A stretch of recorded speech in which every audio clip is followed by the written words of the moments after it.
Welcome to the Valuation Desk by Highland Global.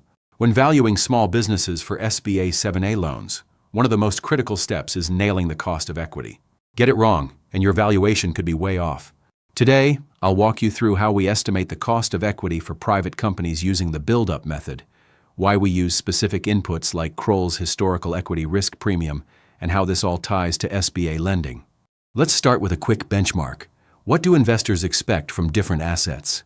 Large-cap stocks like the S&P 500 return about 10%.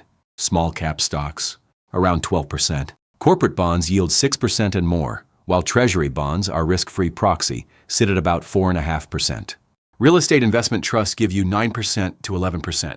But for private markets, where SBA borrowers live, expectations are higher. Private equity demands 15 to 20%, venture capital 20 to 30%, and angel investors. They're looking for 25 to 35% or more. Why such high returns? Because private companies are riskier, less liquid, less predictable cash flows, and often smaller in size. So how do we estimate the cost of equity for these businesses? We use the build-up method.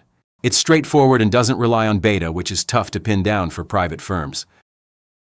The formula is cost of equity equals risk-free rate plus equity risk premium plus size premium plus company-specific risk premium.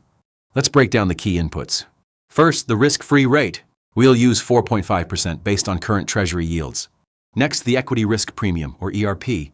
Kroll's historical ERP is 7.31%, based on over a century of market data. This is our go-to because it reflects actual returns over the risk-free rate.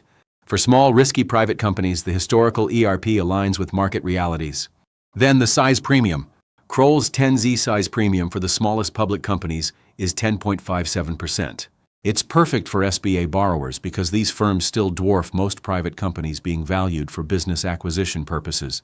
Even these smallest public companies are generally still larger in terms of revenues, have greater liquidity, and lower operational risks than smaller private companies.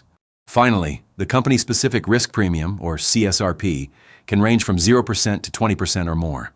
This accounts for unique risks like customer concentration or management dependence. Put it together, and for a typical private company, you get a cost of equity between 20% and 30%. That's right in line with what private equity or angel investors expect when they back small businesses. Why does this matter for SBA lending? A 20% to 30% cost of equity ensures the valuation reflects the high risks and return expectations of small business investors. If the appraiser misjudges the cost of equity, there is risk of overvaluing the business and inflating collateral. To wrap up, the build-up method, with Kroll's historical ERP and 10Z size premium, gives us a robust way to estimate the cost of equity for private companies.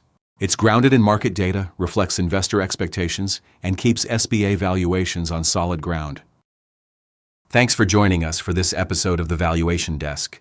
Behind every financial model and final value is a professional who knows how to interpret the story behind the numbers.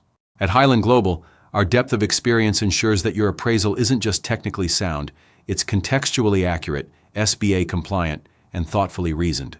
We've prepared thousands of business valuations, and we understand the details that make or break a deal. Because in lending, it's not just about the math, it's about the judgment behind it. For more information on valuation-related topics, be sure to visit our website, highlandglobal.com. Lenders know experience matters most.